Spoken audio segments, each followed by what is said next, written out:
Hey everybody, welcome to Review Time with Islip. I'm Islip, and today we're going to be taking a look at the Transformers collaborative crossover Knight Rider, the Autobot Agent Knight, and see what we think about him.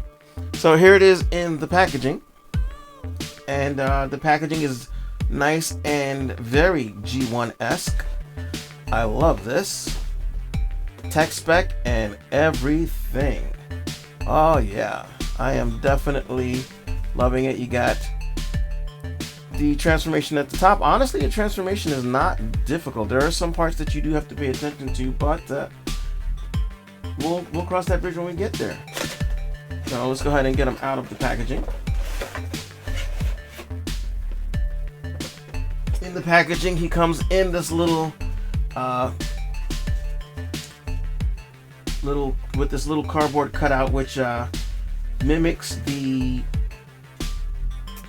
background of the intro of the show, so that's pretty cool. And then we just have to open these plastic pieces here so we can get them out of the clamshell. There we go. You get instructions. We don't need it. And then you get warnings and stuff. I don't know what all of this stuff is because I never look at it. I guess it's some kind of warning and stuff. We didn't used to get that with our Transformers, but now we do. Apparently,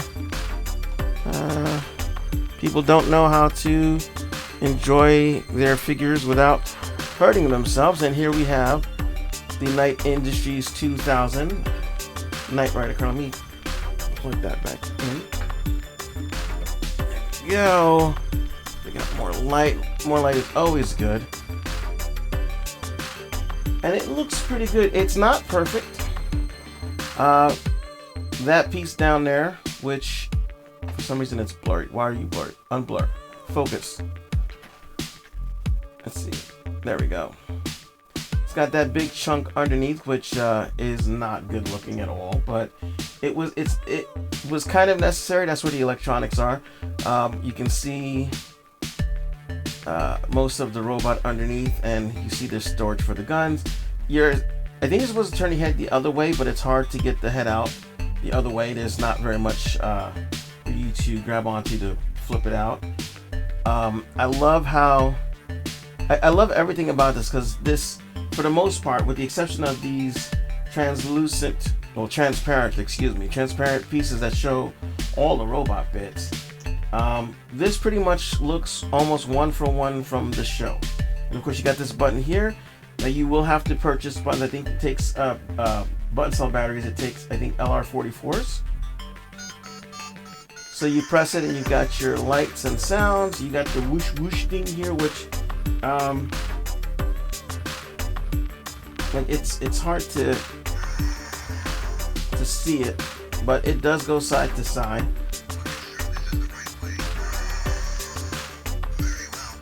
And you have voice clips and sound clips.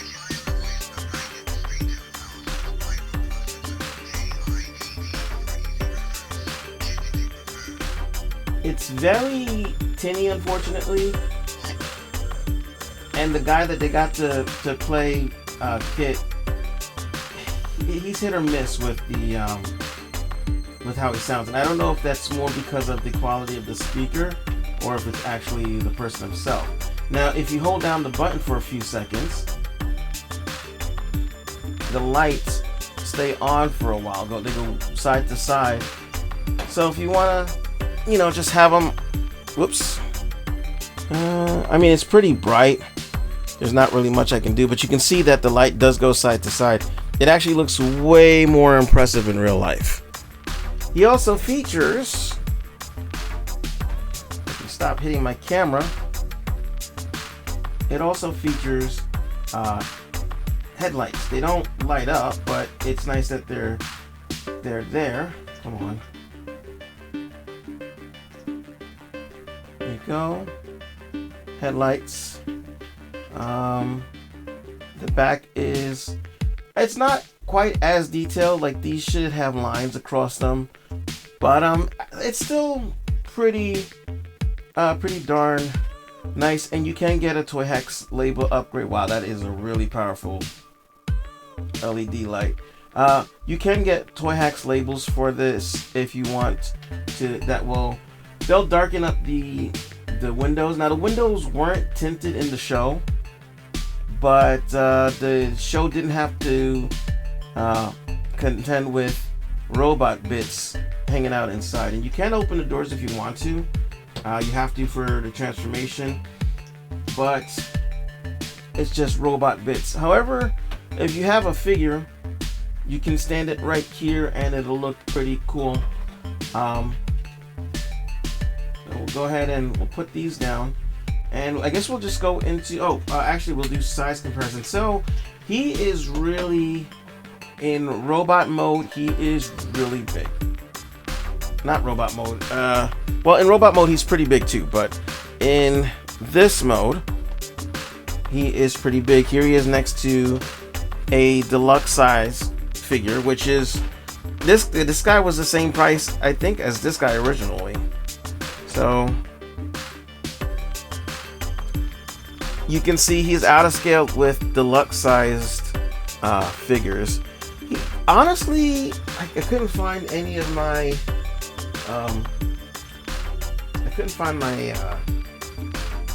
Masterpiece Lambo / Sideswipe. He must be in a box somewhere. But I think he's more Masterpiece in size scale than Generation / Chug / Legacy / Mainline. So, and honestly, it feels like a cross between the two lines, if I'm honest with you. It feels like this is a cross between, like a middle ground between the Generations or whatever the mainline is now and Masterpiece. Like, it's not quite as involved as Masterpieces are, but it still kind of has that feel. And then this battery pack here makes him feel heavier than he would, so he feels substantial because of the battery pack, the sound box. But yeah, and it looks honestly pretty good. Nice and shiny. Definitely a fingerprint magnet. I gotta wipe him down. He's a little dull looking at the moment because I handle him. I don't believe in leaving my figures in the boxes. I will take them out. He's been on display for since I got him. I would like to get another one so I can customize it, add like a silver stripe going around the back, and then paint a mustache on the figure so it could be Car / Agent Garth. No, it wouldn't be Agent Garth. I guess Decepticon Garth. So in the show, Knight Rider was actually, like, everybody thought this was Knight Rider. Knight Rider was actually the driver, David Hasselhoff. And in the show, he played Michael Knight, who gets shot and almost killed. He was called Michael Long in the first episode.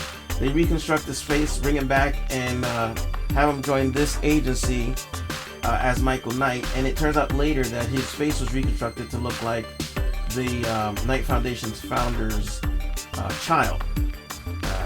His son was named Garth, who looked exactly like Michael Knight except with a mustache, and he was evil. So, you know, shattered glass stuff.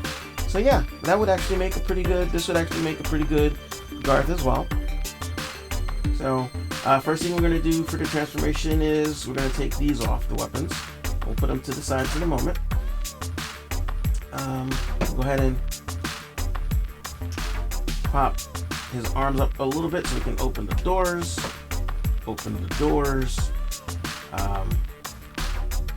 Take his arms, and they're going to come up and then swing out like so. Whoops. And sometimes they pop off. They don't always pop off. I've actually had this figure, my arm, not pop off more than it's popped off. So it's on a ball joint. It goes right back on. And it's so far I've only had that issue with this arm here, the left arm. So we'll go ahead and wiggle this a bit so we can Get that out. Rotate it down so the wheels are at the back.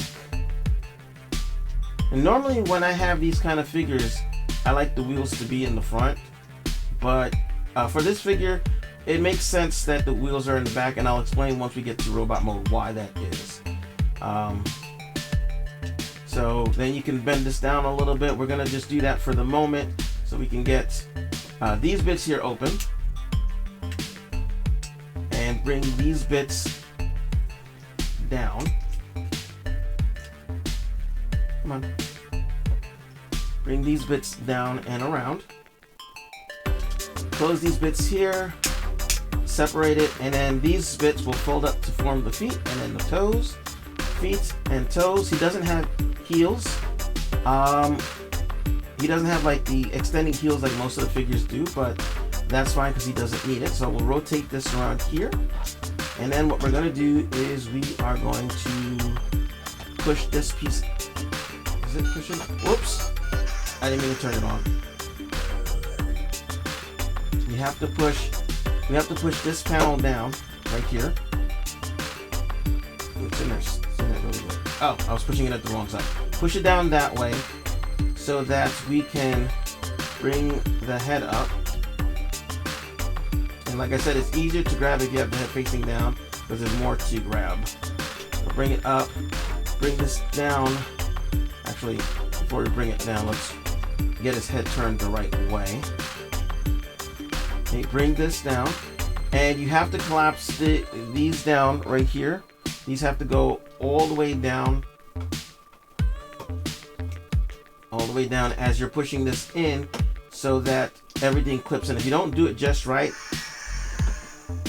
shut up. If you don't do it just right, you can't get this piece in correctly. So there we go, both sides, and then this piece will be in all the way right there. Let's bring the camera up just a wee bit. So then let's go ahead and get his head and his arms situated properly. And then we're gonna come down to the back, and this comes down in here. Let's see, you have to, actually this whole thing rotates. I think this is supposed to rotate and then come down and then, okay, and then you can angle these up, and there you have your Agent Knight. You can also turn this the other way around. I think it, whoops, mushroom peg, not to worry. It can also plug in this way, like you just have to get this past the doors, and then once you get it past the doors, and straighten the doors out, you can plug it in at the bottom there.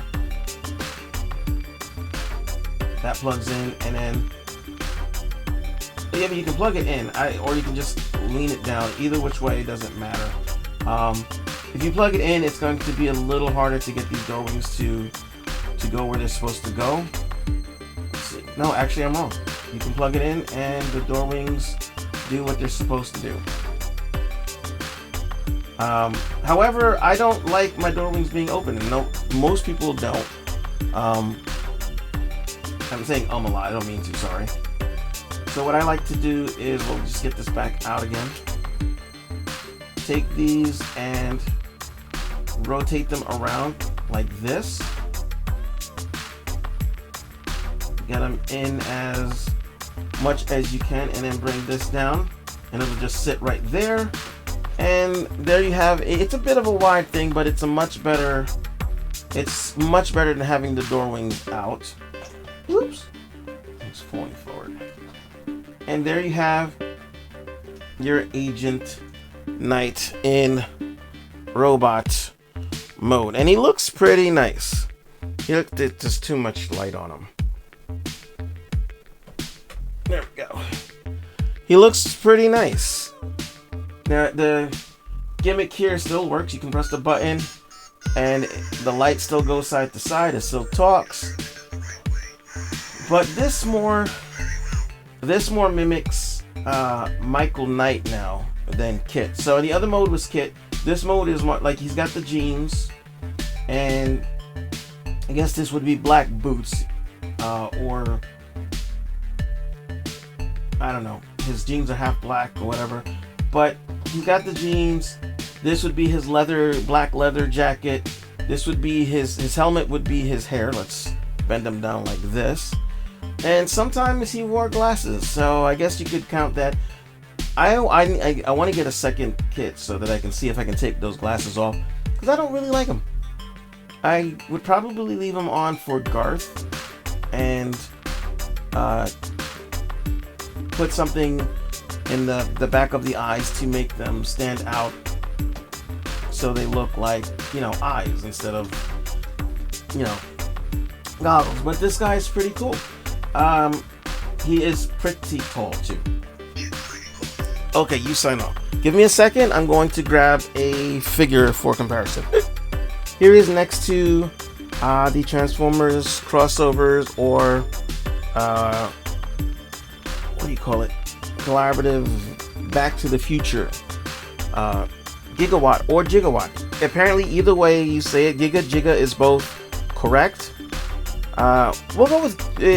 I'm gonna go with gigawatts because that's what they called what they said in the movie. So Gigawatt, and here we go with Agent Knight, and you can see that Agent Knight dwarfs Gigawatt, and Gigawatt is about the standard for deluxe sizes. So this guy is more of what would be classically Voyager, but I guess would be considered the leader now due to I don't know if his articulation, well, not because of his articulation, but because of the licensing and because of the gimmick. Here he is next to Earthrise Optimus Prime, and they are the exact same height, but Gigawatt Agent Knight is actually wider than Optimus is, and they feel about the same the same weight. But the reason he feels like that isn't because he has like a lot of plastic. Like this has a lot of plastic compared to the older Voyager size figures. This guy has that. He has some plastic, but I think it's mostly because of the little voice box and the battery in it. So we'll get that out of here. You can take his weapons. I'm trying to remember if he ever used. I guess Michael Knight did use guns in the series, but he didn't kill anybody with them. If he did, he was just, you know, shooting back. I don't know. I feel like the guns are a little bit out of place for him, but I guess he would need it. Oh, I forgot to mention that he comes with a wristwatch band here that is a separate piece. I forgot because I've had it on for like ever, but it's a separate piece. This goes on his watch so he can call himself. Yeah, I don't think they thought that out.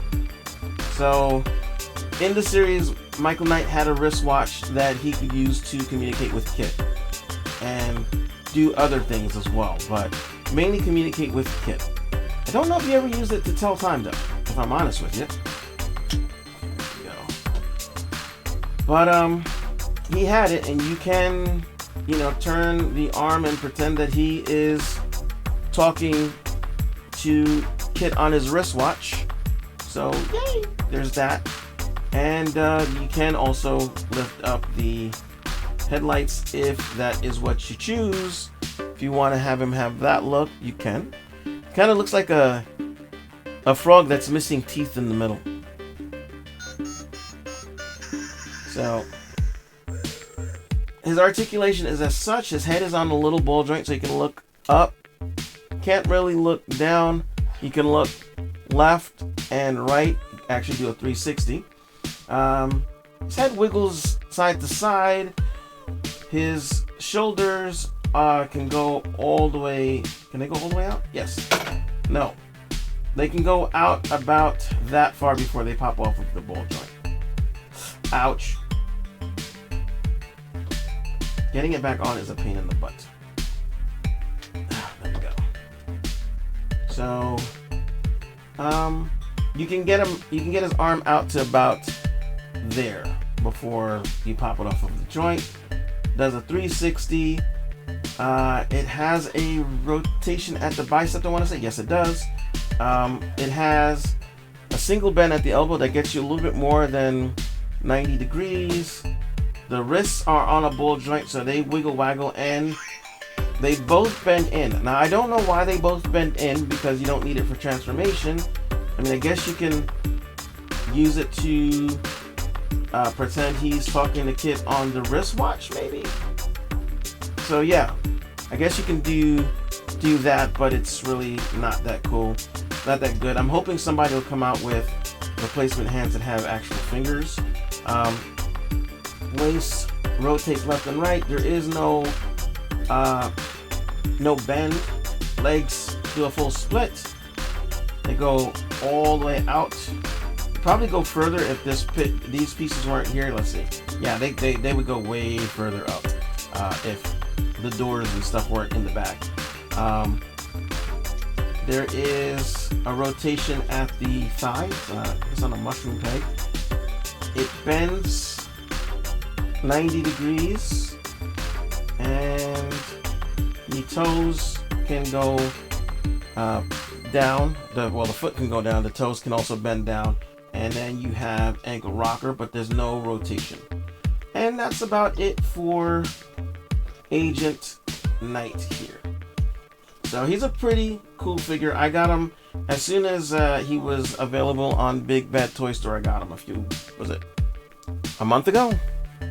Maybe a little bit longer than a month ago, I forget. And I'm glad I got him. Like I said, I hope hopefully soon I'll get a second one so I can repaint it as Garth. Maybe color his legs black to match the pants, match the rest of the outfit. I don't think Garth wore jeans in the show. I think he always wore, or if he did, they were black. So yeah, that said, that's all I got to say about Agent Knight. I got mine at Big Bad Toy Store, and you can get yours there too, I believe. I think they're still in stock. So if you have a thing for Knight Rider, I do, because I grew up in the 80s, and Knight Rider, the one thing I always wanted when I was a kid was for Knight Rider to turn into a robot, which he never did. Car turned into a robot in one of the later Knight Rider shows, although he didn't, it wasn't like he transformed like a transformer. I don't know how he ended up changing into a robot. By the way, Car was voiced by, I believe it was voiced by Peter Cullen. I don't know if the original Car was, but later on in the I think it was called Knight Rider 2000 or something. One of the later Knight Rider shows, it was voiced by Peter Cullen. So, but I always wanted Kit to turn into a robot, and he never did. The closest I ever saw was X-Transbots, their Wind Charger. They had white, they had gray, they had every color but black. Black would have been the perfect color to get and turn it into a Knight Rider car. And their runabout or runamuck, I forget which one, turns into a white Trans Am. If they released it as black, that'd be awesome too. But we got this figure, so this figure is pretty cool too, and probably a lot cheaper than about half the price of an X-Transbots figure, and easy to transform, and for the most part stays together pretty good. So that said, I'm islip. I hope you enjoyed this review. If you're looking to get this figure, I recommend it. If you're a Knight Rider fan, I recommend it. If you're a Pontiac Pontiac Trans Am fan from the 80s, this is definitely a beautiful car. If you're a car aficionado, it's a pretty nice car, pretty close to accurate, especially for a mainline. Well, I don't want to say mainline figure, but for a Hasbro figure, this was done pretty well. So for me, it was a definite must-have. That said, I'm islip. Thanks for watching. I hope you enjoyed. And before I go, this video is going to be artificially translated because I don't speak different languages, but it's going to be released in Japanese, Spanish, and traditional Chinese. If you speak another language and you want me to start translating my videos into that language, let me know in the comments, and I'll translate it to that as well. That's it. I'm islip. Ciao. Hey everybody, thanks for watching the video. If you got this far, I hope you enjoyed it. If you did enjoy it, please consider giving it a like, share it, subscribe if you haven't subscribed, if you want to, and hopefully maybe we can grow this channel out a bit. Thank you again for watching. Hope you enjoyed. AI does the translations for me, so if they don't come out quite correct for whatever language you are watching this in, I apologize. I mean no disrespect. I am just trying to reach more people. That said, ciao.